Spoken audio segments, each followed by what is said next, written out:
Welcome to Stylist Soul Tribe Conversations. I'm your host, Lisa Huff. Over the last 5 years, I've coached hundreds of hairstylists and beauty industry professionals, helping them work their dream schedules exclusively with their dream clientele and earn their dream income, all while fostering genuine connections and lifelong friendships inside the beauty industry. In this podcast, we dive deep into abundance, manifestation, business building strategies, and creating a life that you are truly proud of, both behind the chair and at home. Are you ready to embark on a journey of personal growth, success, and sisterhood? Then hit that subscribe button now and get ready to experience the pure magic of Stylist Soul Tribe Conversations. Hello, my friends. Oh, well, I don't know if I should say like... We should leave this in. That would kind of almost happen. Hi, Hunter. Hey, Lisa, what's the tea? Oh, I'm excited for this. Me Hunter too. reached out to me last week. He almost tried to trap me, and I almost fell for it, and I would have had a less productive day. Stop. But okay. To be fair, I texted. Okay, so sometimes I just have a little bit of a difficult time showing up for the podcast to like record in a day, particularly if I'm just not feeling super inspired. And sometimes getting on and having like a live conversation with somebody else is a really, really great hack for me to be able to actually like get it done, because it's a little bit more natural and enjoyable for me to do so in that way.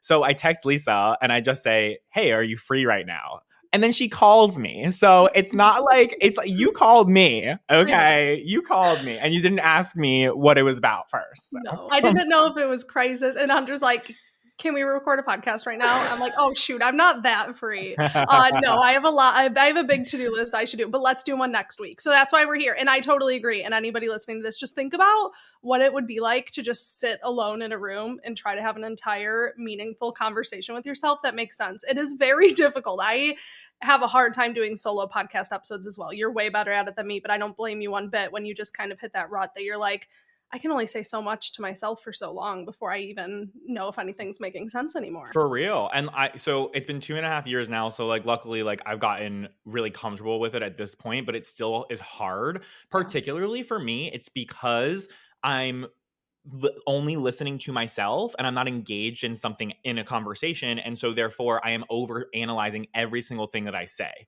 I'm like overthinking everything I say. And then I end up re-recording things or like re-saying things. I'll take like 10 takes, literally guys. Like I will take 10 takes of the first like 5 minutes of a podcast episode before I finally feel like, okay, I feel solidified in exactly like how I want to say it, what I want to say. And then I can go into a groove from there. But it's really hard sometimes, very much so. So today we're going to talk about woo, which is something that I publicly talk about. My love of woo. I think Hunter loves woo more than he realizes he loves it, but he'll always say that he's not super woo-woo. And he's like, I think I might want to share that with people, but I don't want to get like shunned because the woo movement is real right now. And I'm like, I love Hunter's brain. The way that you think about things brings me clarity all the time. I'm like, there is a rhyme and a reason, I'm sure, to your thoughts and your processes. I would love to hear them. You will probably convince me. And then as you shared some of them with me, I'm like, I agree with every single thing you're saying. But I also wrote some notes, which we didn't go over my notes, on reasons why I still, despite even what you said, really, really, really love woo. So then we'll see if you agree or disagree with those things even as well. Yeah, I'm looking forward to the conversation. And it kind of came up as an idea for a podcast episode because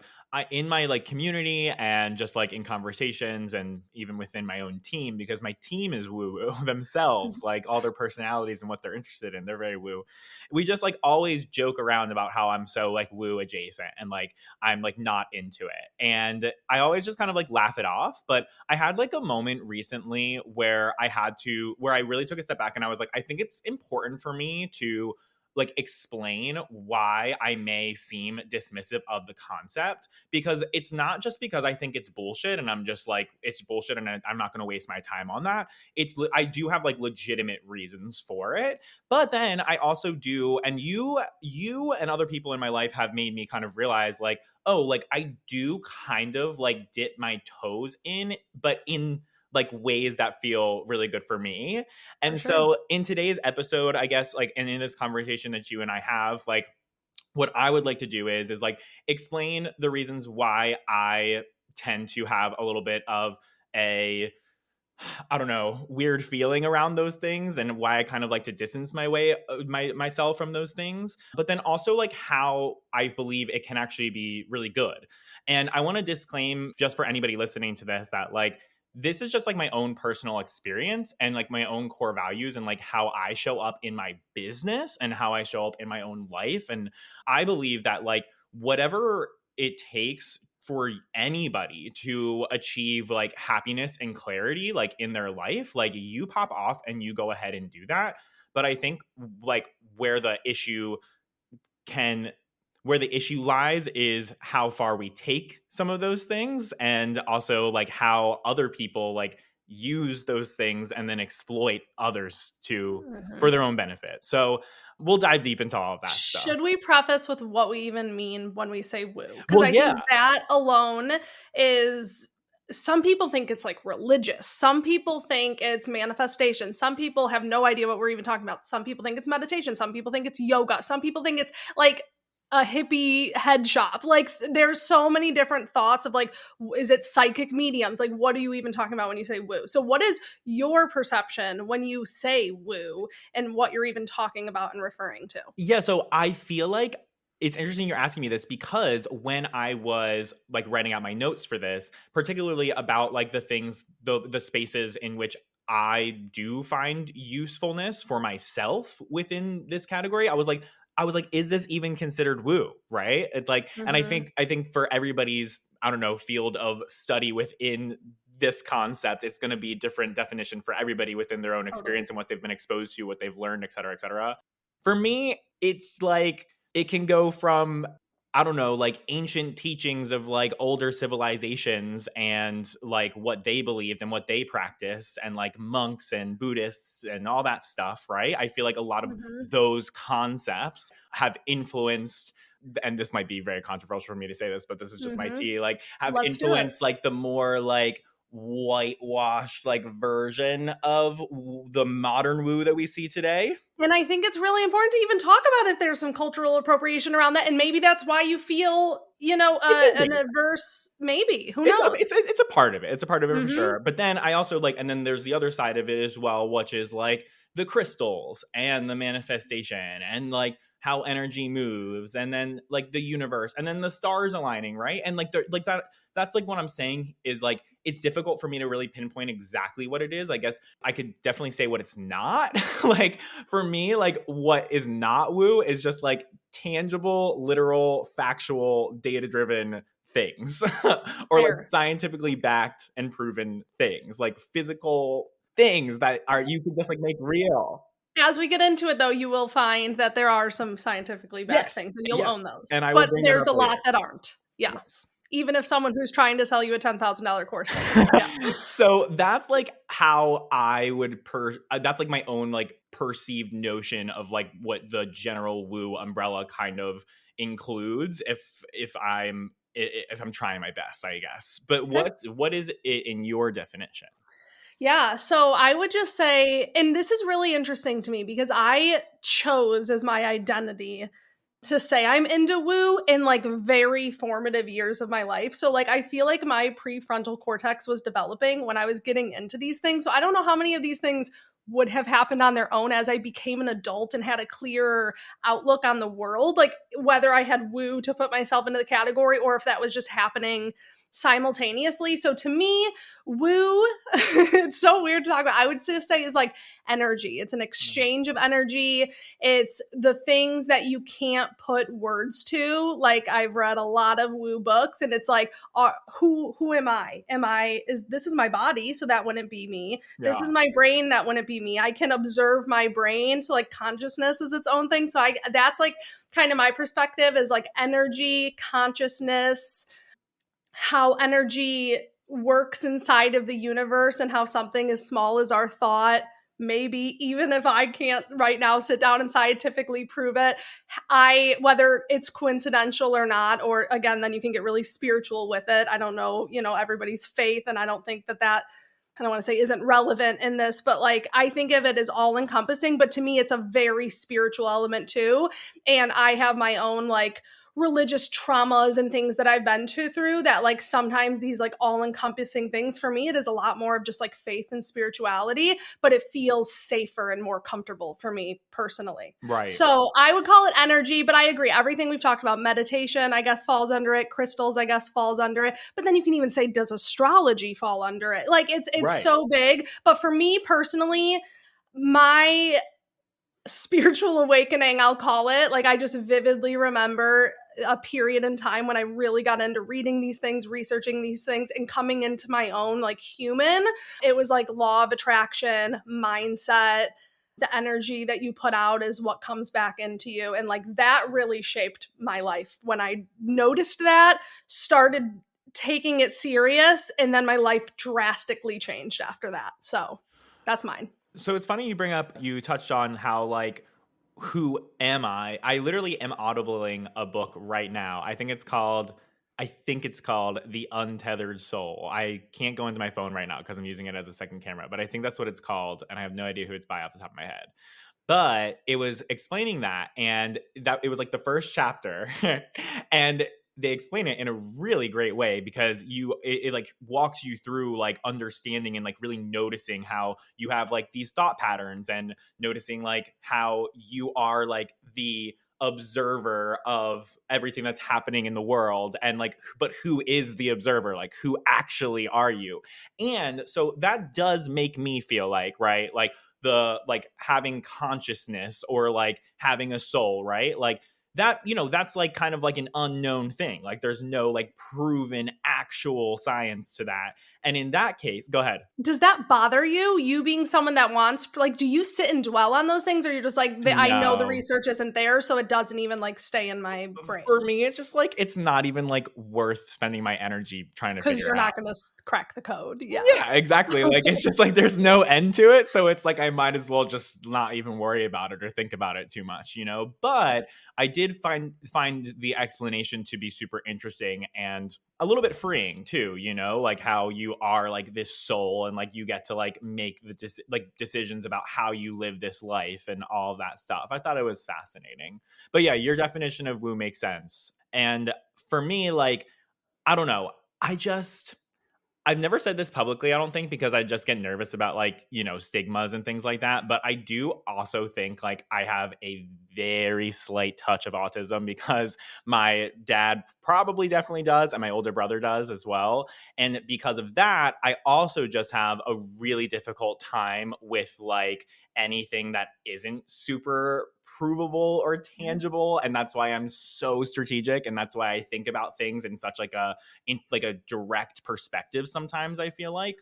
And that also gives me a little bit of a block when it comes to this stuff as well, I feel like. But it's a gift in its own. Totally. And I love that you just want to even just talk about it. And I think for somebody like me, where Hunter, I will hear you talk sometimes, and the way your analytical brain works is just truly like, there are no things in my brain firing the way that they fire in your brain. So that's your own little touch. I have my own little touch, and I almost double down and just find myself leaning into and drawn to more of the less tangible. How can you even explain that? I don't know. That's just what I'm drawn to. That's what interests me. That's what I just feel pulled towards. So I just think we're going to have a really good conversation about one side to the other. So why don't we start? I know you have some bullet points and I really want to get into it, of the reasons specifically that you have that kind of dawned on you where you're like, this is worth saying out loud and sharing. And I think they absolutely are, because when you share them with me, they're very legitimate and valuable. Yeah, so I guess like my first overall concern is just how, especially right now, like with how accessible digital marketing is, I think like it can very much easily prey on people in more desperate circumstances or situations. Like I see a lot of people who have taken these concepts and then ended up charging a shit ton of money for like whatever program or course or coaching or whatever it may be, a retreat, whatever it may be, like surrounding these concepts. And I think that there are people who are, I mean, especially right now, I mean, I don't think that there's ever been a time where us as humans have been more stressed out and in very desperate situations, particularly in our minds.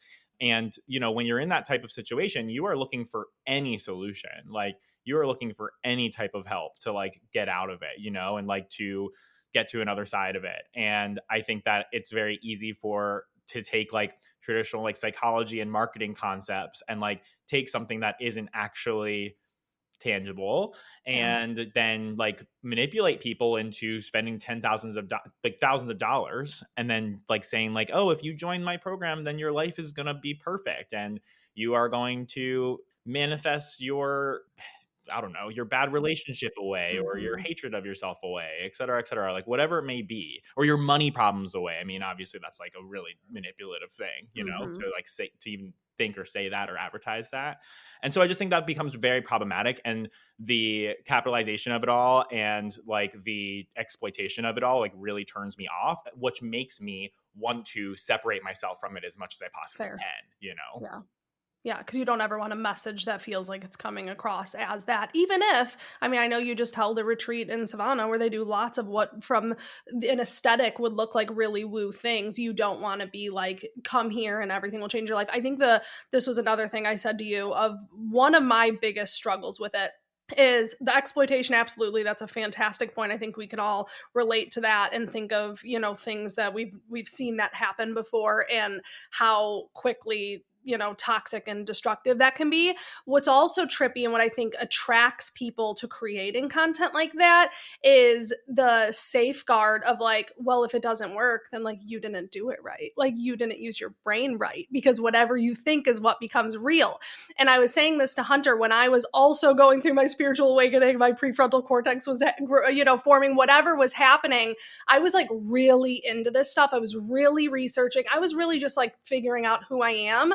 And I was like fully drinking the Kool-Aid. And I was like, every thought I've ever thought has brought me to where I am today. My thoughts right now are going to dictate my future. And like, that's the fact. And I was really like retaining that and feeling like 100% truth about that. What my struggle is, and I can't tell you what the right or wrong answer is because there are parts of this that I do still love, but I vividly remember during that period of time, my sister's very close friend, so we were all like family friends at the time, her 1-year-old son was diagnosed with brain cancer. And I just remember like it was the first situation in my life where like my kids were young. Bennett was about the same age as him at the time. And I just remember thinking like, it's just those like hits of mortality when you're just like, whoa, like life is really intense and real. And I remember coming into this like spiritual, trying to find this like understanding of where I fall on that. And I think people from any religion will struggle with things like this. Why would God ever do that? Like, you know, this is just a human experience. But that's when I really was like, okay, toxic positivity can be really real. And like someone fucking explained to me how a 1-year-old could think his way into having brain cancer. Like clearly not every single thing is formed from that. Right. But then like something that I have written down for like the tangibles of it, right, is in a way in which you, because I'm always very careful like in my business coaching about this or even when I'm supporting a friend about this of like toxic positivity or gaslighting somebody or trying to like look at the bright side, because I've done grief training like in which you are learn how to support other people through grief or hard times. And it's really important, and like most like studies show that it's actually best for you to just be there and acknowledge the fact that it sucks versus say like, oh, but here's the bright side of things, or but at least, right? Like a lot of people will say like, oh, but at least they're going to heaven or something like that, right? But in actuality, like that does not, a lot of the time that doesn't really help people. Everybody has different preferences and everybody has different experiences for like what would help them or not, right? But the majority of the time it's not very helpful. What's helpful is like validating somebody and how they feel and like comforting them and like making that person a real person who ever passed away, but specifically if we're talking about grief. But on the flip side of that, I do believe like, because this is tangible, because this is real, like this, because like this is inarguable, like this is factual, that like whatever experiences happen in life are going to put you into your next phase of life, are going to set you up for your next phase of life, right? And there always will be good and bad that comes out of those experiences, right? And just because there is good that may come out of it doesn't mean that there's not going to be any bad, and vice versa, right? So I think that like to just for people to be able to take back like their power and to be able to at least make the most out of a situation, I think it's important to acknowledge like two things can be true, like that this really fucking sucks, but also maybe this is preparing me for the future and it's putting me where I'm supposed to be. And so it's like, yes, like everything in the universe, every experience that you have is like happening for a reason, possibly, because it literally is going to happen for a reason. Like there is going to be something that happens after this, right? And that's going to put you in that whatever's next in some sort of circumstance in either a better way or a worse way, whatever it may be. But I don't know if I'm explaining what I'm trying to I explain. know it's so trippy to talk about all this because it's just event like it's so not tangible that how do you even put it into words? But I think that going back to the exploitation point and the manipulation and things like that, you will find when, you know, we can all, I'm sure there's specific people popping up in everybody's minds. You don't need to say anybody, any names or anything like that. But when things go bad, like they're never sharing any of the bad things because it's Right. like, well, wouldn't you manifest your way out of that? You know, and so that's where Right. it gets very trippy and it gets weird, really, really weird to capitalize on it. And I fully 100% relate to you in that by saying like, all of your dreams are going to come true, all of your problems are going to be solved, all of this, because one, that's not life. And like, what would even be the point if that was the case? But you just never hear ownership of that. And I think that's also really why people can choose to get that niche, like go into that niche, because if it doesn't work out, then you didn't journal properly, you didn't whatever, you know, it's Yeah. just, it's icky. That is icky. I had because I'm so diligent about separating myself from that and even being a part of it, like at all, is particularly when it comes to my brand, right? Because I really take my voice seriously. Like it's become really real for me that like when I say something, like people will actually listen to it and like people will actually take action on it. Like that is And there'll really be a like ripple effect in their life and other people's lives because of it. That's a big exactly. responsibility. Yeah. 100%. And like I take that super fucking seriously. And Mhm. so I had a very large influencer within our industry, like huge, like very big, who is very fucking woo woo, like intensely woo woo, reach out and ask to be on the podcast and like collaborate one way or another. And I just like ended up having to say no. And I like told her why.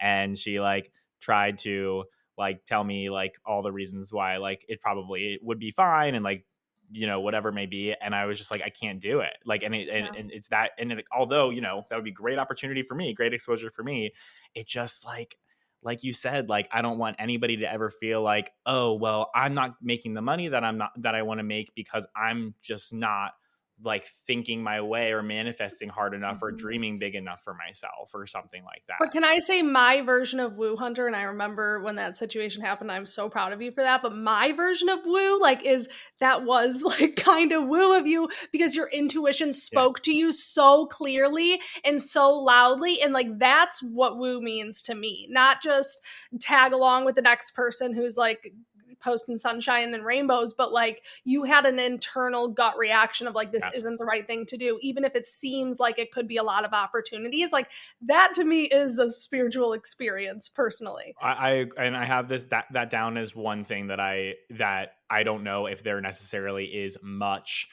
tangible explanation for it. I guess that I will say like my intuition and my gut have always been a thing that I found to be powerful and like Yeah. something that sometimes I don't follow it and I really regret not following it or like I do follow it and it was like a fantastic decision, right? Yeah. I my even my my EA Ashley, she was like, you say that you're not woo, but Hunter, like I hear you talk and I see how you make decisions and like you are a very intuitive person.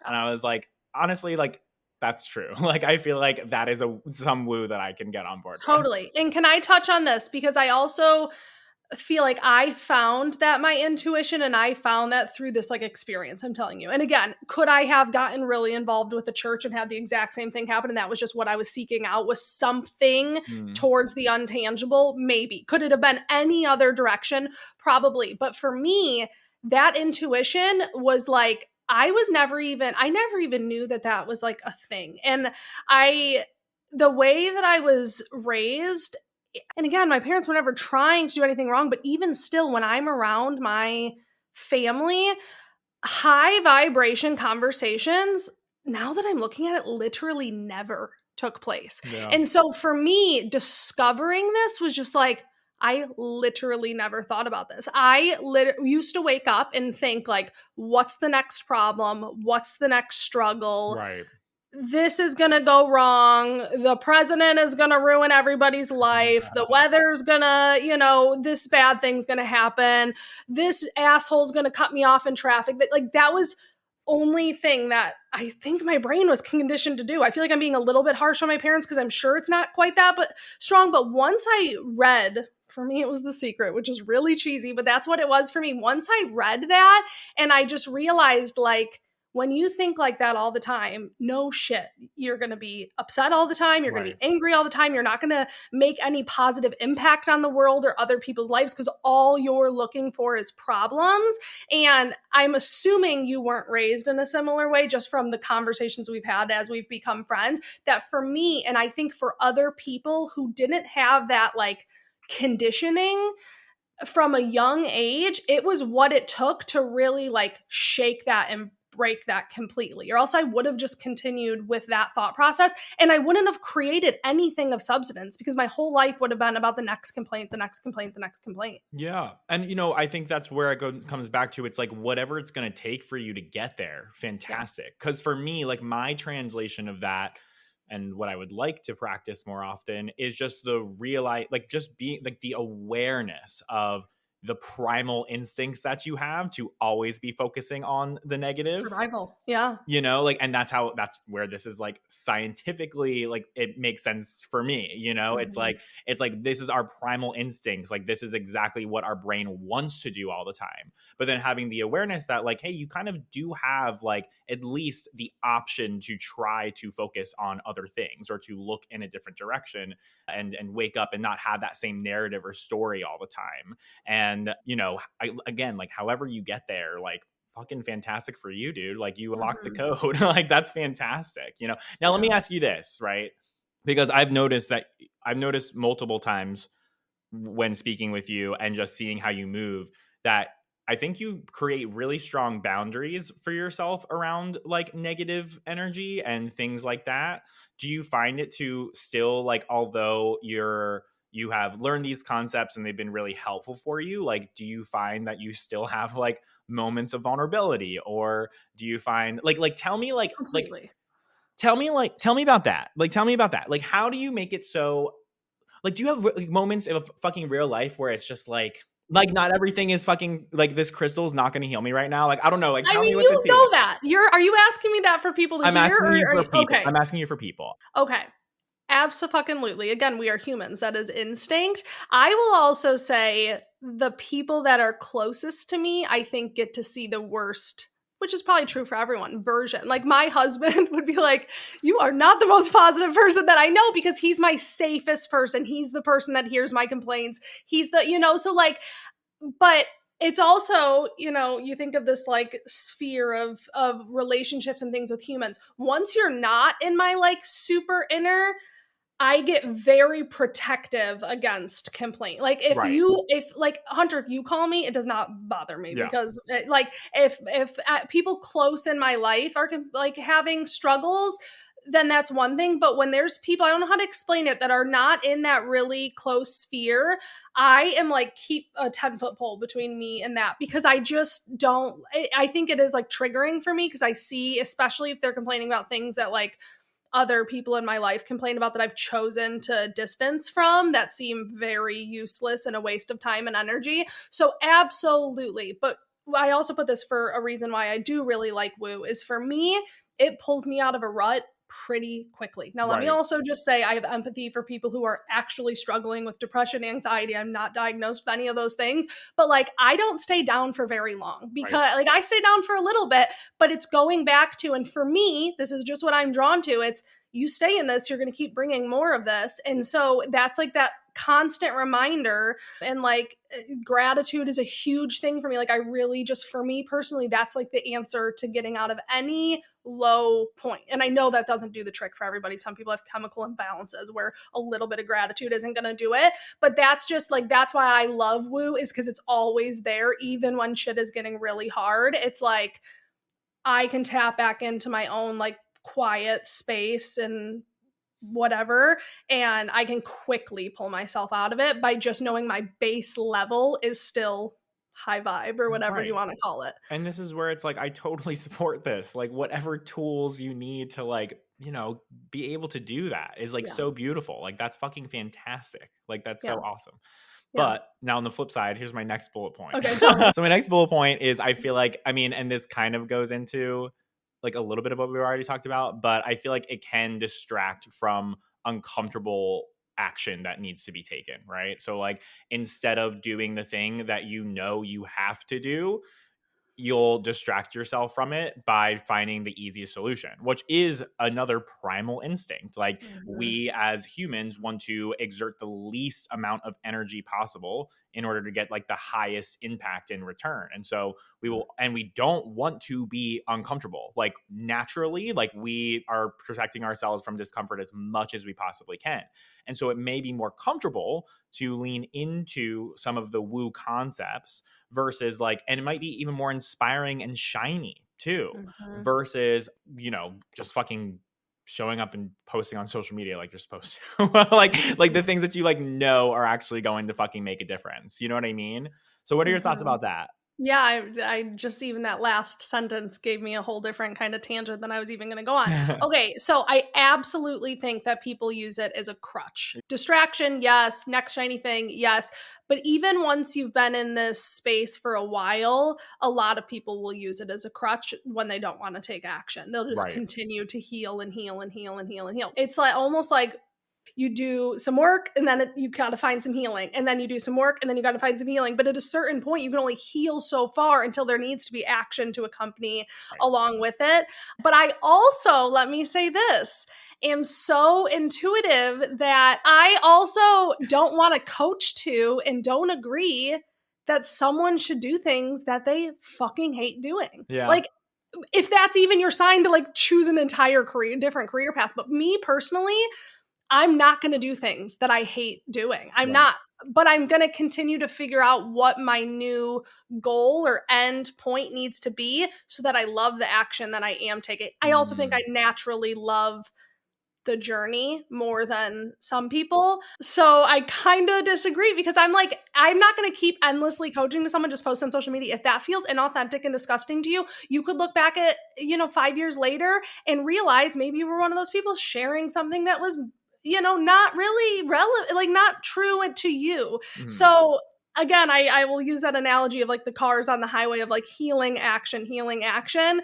And I also just personally won't coach someone to do something that they absolutely hate doing. They need to Okay. dig more to why they hate it. Super fascinating. And I love that you said that you are able to look at the goal, and that goal intuitively feels really good for you.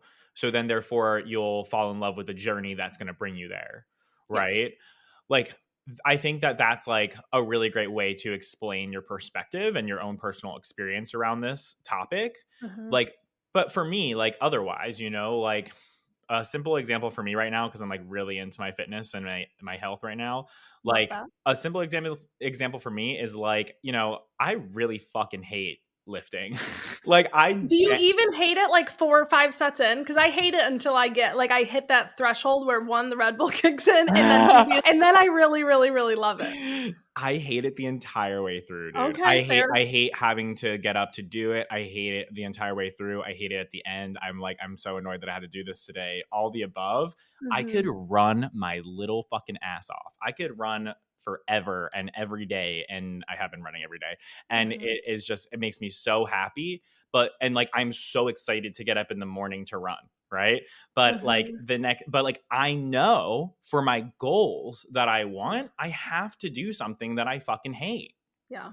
It just is what it is. Like, and so like, that's where it's just like the balance of this topic and your perspective, Mhm. and that, right? It's just a little bit of a perplexing thing for me, I guess you could say. It's like, okay, so then like, at what point do you choose a different goal just because you hate one part of the journey, right? Totally. And I think that's where you just need to think more big picture. Is this worth it? And, Yeah. And then even that's that's where the intuition comes in, is when you Yep. think bigger picture and you Yeah. think and you like go above all of that and you say like, Mhm. okay, this part of this sucks. And it's like, and it's what I need to be able to get to what I want. Right. But Mhm. then intuitively overall, right, does Mhm. doing the things to meet that goal feel good, although the actual things suck. Right. Absolutely agree. And I'm even just thinking, okay, so one, I would say, just because I am somebody who loves doing things that feel good, which I know discomfort is where growth comes from. Like I do know that, but I also kind of love being uncomfortable. Yeah. But like for example, so if I were you and I absolutely hated weightlifting to the point where I couldn't even get, like I would almost try to trick myself into liking it. That's the way Right. my weird brain works. Or I would find something that gets the job done that I do like more, Right. so a class or something. That's my take. But like for example, I'm just trying to think of what I've done so far today that I don't love doing. I don't love feeding my dogs. I don't love making Bennett breakfast this morning, but like you have to do those things. So I don't know. I'm just somebody who really tries to find what feels good, but Yeah. And sometimes that maybe could be not helpful too.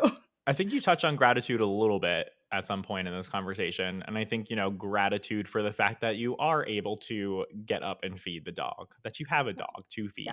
feed, that you are able to afford the food to be able to feed the dog. Right. So, like, I'm grateful that I'm able bodied enough to be able to get out of bed and be able to lift a weight.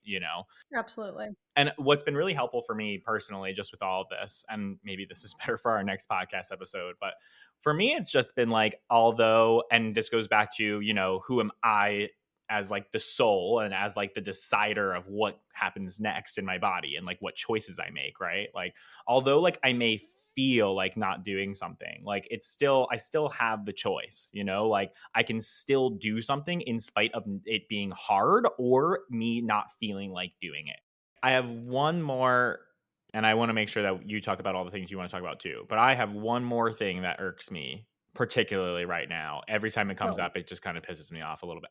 And I really do need to disclaim here before I say this, because I have students and close students that I do personal coaching with that I absolutely fucking love, who are getting into this. And I completely respect their decision and I will root you on every step of the way. That is the type of coach I am. Like, I will give you my advice, but if you decide that you want to do something different, then I will help you in any way I can to do whatever it is that is different from what I suggested you do. Like, so for example, if you were to ask me whether you should incorporate Reiki healing into your behind the chair services, I would say fuck no. it's going to be a good clip. But if you choose to do it, I will do everything in my power to help you make that successful. You know what I mean? Okay. So, Elaborate on the fuck no, please. so here's my fucking tea with this. All right. And maybe this goes back to, it can be an easy distraction from just the uncomfortable shit that you probably need to do to make it so you are solving a problem or achieving a goal, right? I find a lot of people get into adding woo stuff into their business because of wanting to make money in a different way, to take less labor on their body, right? And also just to bring their hobbies and passions into what they're doing behind the chair, which that by itself is okay, right? It's But not for hurting me, anybody. I think it's very healthy to separate you and your personal life from your business. And that's just like been a really important thing for me, like to actually develop my personal life and be happy outside of my business, and then look at my business as something that allows me to fully fuel my personal development and my happiness. And so, although I have a strong why behind what I'm doing, and I absolutely am so grateful and I make a huge impact doing it, and like I want to keep fucking doing it, and it does bring me fulfillment, does not mean that in order for me to be able to continue to do that, and or in order for it to then fuel my personal goals, does not mean that it's not always the best thing for me to bring in my personal life into business, Yeah. or like my passions and everything like that. Like, it's just not the strategic decision. Like, I fucking love skiing. If I made a podcast episode about skiing for hairstylists, do you think anybody would fucking care? No. So that would not make me Oh. money. Well, maybe some people, but But so when it comes to like, you want to bring your passions in, that's great. It's just, you're creating an uphill battle for yourself because it is 10 times harder to market. Anything that is anything that the general public is not already problem aware of or solution aware of is going to be so much harder for you to make money off of, particularly if you're building a business from the ground up. Because people look at a hair salon and they think hair fucking services, like the Mhm. traditional stuff, right? And so when we choose like niches and specialties and different services that are really like a very extensive concept to explain, and people, it's not low hanging fruit, basically, you're creating like a really, really difficult climb for yourself. And I think like if you're in a position where you don't already have a strong foundation, and that's really what you want, like, and that's what the goal actually is, and you're looking at the incorporating woo or whatever it may be as the solution, right? Then I think that that's something that I would strongly not recommend.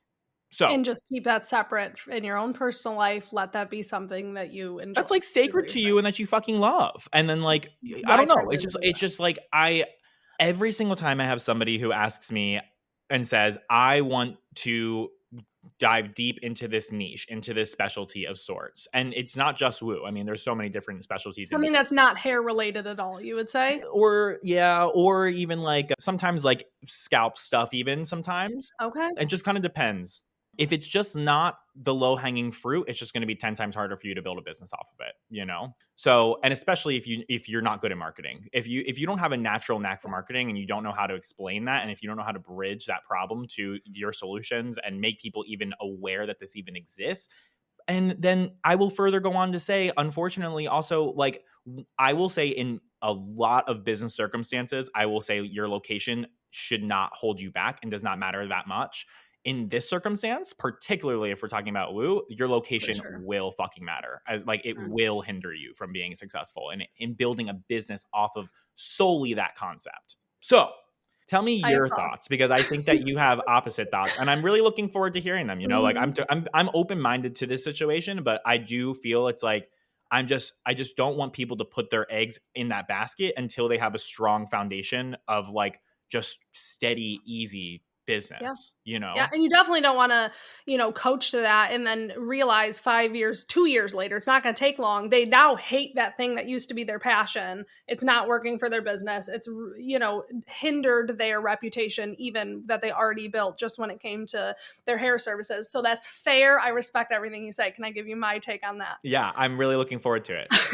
Okay, so what I think of when I think of that is if it's not woo, it may eventually be something else. I think the people who are drawn to that are the people that are on the cusp of wanting to do something other than being fully behind the chair. And I want you to think in the way as if, what if when you were growing your behind the chair business and your idea to start coaching and educating came up, somebody said, absolutely do not do that. That will hinder your growth. Which you, again, your analytical brain was very aware that you were building something entirely new and you were letting something slowly start to diminish. But the intuitive part of me is like, if someone is having that tug on them, just because I know my tug made no sense at the time, Hunter, when I brought it. Like, I was just like, okay, I'm doing hair, I'm making good money, my business is busy, but now I'm like bored doing highlights and I just want to keep talking with hairstylists every day. Like, that was my truth. And had I not, and really, if anybody looked at the business I was going to bring to life, I mean, they probably would have said that doesn't really add up and make any sense to how to do that. So I just have the empathy on the side of, I think there's something deeper when those things start to come up. And maybe that's when they really need to stop and ask themselves, is the work it takes to be a successful hairstylist and run an independent business what you thought it was going to be? Is that exciting for you, or are you looking for something entirely new? And for me, the creative process is almost like part of spirituality for me. And the way my life runs is like once things are going for a certain time, my intuition starts to feel, I always call it like itchy. There's something that's coming, and I can relate to the stylist that's thinking, oh, let me add this thing in, because they're just a little itchy and uncomfortable and a little bit bored. And I know what you're saying is like, push through the boredom. But what I'm saying is that would maybe slowly kill me inside. Yeah, I completely respect everything you say. Like, and so I actually at Modern Stylist Retreat, the last day we just did like live Q&A. Like I just sat there and we just all had great conversations and people just asked me questions. And multiple times nonstop, people were asking me like, I want to add this to my business. I want to add this to my business. I want to add this to my business. I want to add this to my business. And I had just gotten back from, and I know I've been raving. I talk about this in every podcast episode that I have. So sorry, guys. I talked about this anytime I talk about business now because it was just so fucking insane. But I went to shortly before that, I went to business conference in Vegas where I was sitting next to these like tens of millions of dollars business owners, and I was learning from these people who had like $250 million a year businesses. It was just the most insane experience of my business life, probably.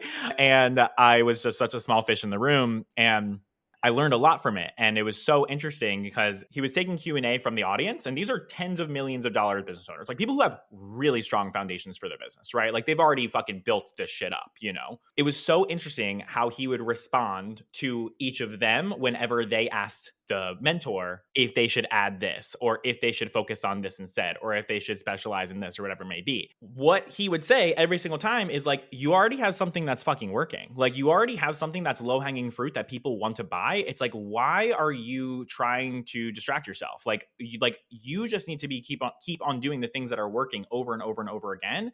And so that way you can make this beautiful and work. Like you only have a certain amount of energy and a certain amount of time gifted to you every single day. And what will happen is like, if you get distracted by this one thing, you're already going to pull yourself away from the thing that's already working. And that could potentially like grow something massive and huge for you. Right.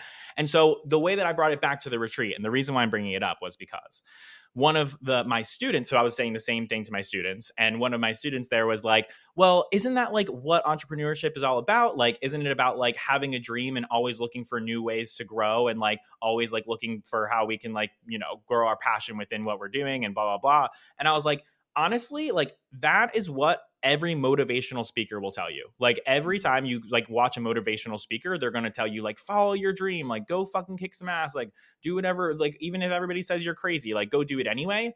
But after going to that business conference, I'm like, a motivational speaker will tell you all that to like follow your dreams, but then like somebody who's like a real deal fucking big ass business owner will tell you to just stay focused and do the same boring things over and over and over again, right? Yeah. Until it works. So it's like, I'm not bagging on anybody for following their dreams, you know? Like I've been following my fucking dreams since I was 16, and I just 15, and I decided to fucking get into my cosmetology program, and like I decided to become an educator when I was like 19, and I decided to fucking open up this business. Like those have been my dreams up until this point, right? So I'm not saying like at all that you shouldn't follow them, or if like something is super passionate, if you're passionate about it and you truly have like an intuitive momentous feeling that this is where you're supposed to be, absolutely follow it.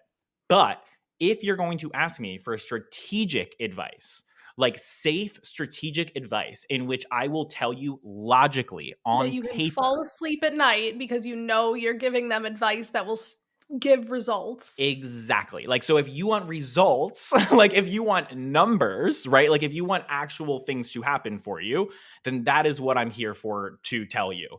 But like I said earlier, if you say to me, my dream is to create this fucking crazy thing, and I'm like, oh my God, that is a terrible idea, and you ignore me, but then you still want to hear me out and you still want to allow me to be a part of that journey and making that dream happen, I am so down to help you make that happen. Like, I am so down to help you figure out, okay, if this is really where we want to go, how can we marry the tangible and the numbers and the data and all that stuff and the boring, repetitive stuff? How can we marry those proven business concepts to your dream to make your dream work, you know? Hell yeah.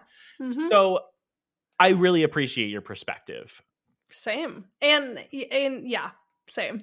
I was gonna add another point, but I feel like we're getting pretty long on time, so maybe I won't do that. Same. I agree. I hope everybody understands where I'm coming from with the woo, and I hope that you I was guys gonna don't say, think how do you feel after that? I think people understand where I come from. I think if people have listened to me long enough, if they know me, and especially if you're a student of mine, then you know where I'm coming from, and you know that truly at the end of the day, I truly just care about people, and I want people to have the best. And I want people's businesses to be something that is truly like fueling their personal life and giving them like the wellness and the happiness that is possible for them, you know? And so for me, if you want like no bullshit, like business advice, right? And also, of course, like a kick in the ass and a pep talk and motivation every now and then. Totally. And of course, like philosophy, like I absolutely include that in my own business and also in my coaching as well. Then I'm your guy. But I'm not going to tell you to charge some crystals and do a vision board. And, you know, like that's just not my tea. But no That's okay. disrespect to anybody who does that, because if that's going to work for you, if that's going to make you successful, then fucking by all means, go ahead and do it. And I think that it's so beautiful that I have you, somebody who can remind me that there are people out there who are incorporating those types of core values and practices into business coaching in a really ethical and beautiful way. And people For are sure. actually getting results doing it. You know, like I'm very appreciative that I get to see that as something that's actually happening every day, particularly from like somebody who I respect, such as you. And different strokes for different folks, and it's just kind of finding what works for you, and that literally goes with everything in life. Right. And I even said this to Hunter when he first brought it up. I also think that people who are really in a hard place and really struggling can be drawn to woo so easily because they're just grasping for anything. Right. And so it, again, going back to like, I can only lay my head down at night knowing that I'm not just blindly telling people to go this direction when the stats do big, crazy, out there ideas exist without somebody having a really crazy out there idea to start it with? Right. They wouldn't exist if it weren't for that. Yes. Statistically, how many of those become something? The statistics are alarmingly low. So you just Right. have to be aware of that and be mindful of that as you're cheering people on and guiding them through their lives and business. And I love that we can relate in that too, because it's a lot of pressure. It really is a lot of pressure. And it's really, I think people are going to enjoy this kind of like flip flop back and forth duality of this. And I am sure everyone can find a middle ground in that somewhere. Totally. 100%. And again, I think I've already made it clear, but I just need to say it one more time. Like, girl, I support you whatever the fuck you want to believe, whatever's going to make you happy and whatever dream you have. Like, I'm just here to root you on along the way, you know, like, so pop the fuck off. Like, I have Hell yeah. full respect for you, full respect for whatever practices that you have in place. As long as you are not hurting other people, then I am cool. You know, like as long as you aren't harming other people, like I do not give a fuck about what you do, and I will root you on for it as long as it's positive. So Lisa, I appreciate you so much. I appreciate you, friend. Peace out. I know. I'm like, do I wrap this up? Do you wrap this up? This is strange. Bye, audiences everywhere. Bye, y'all.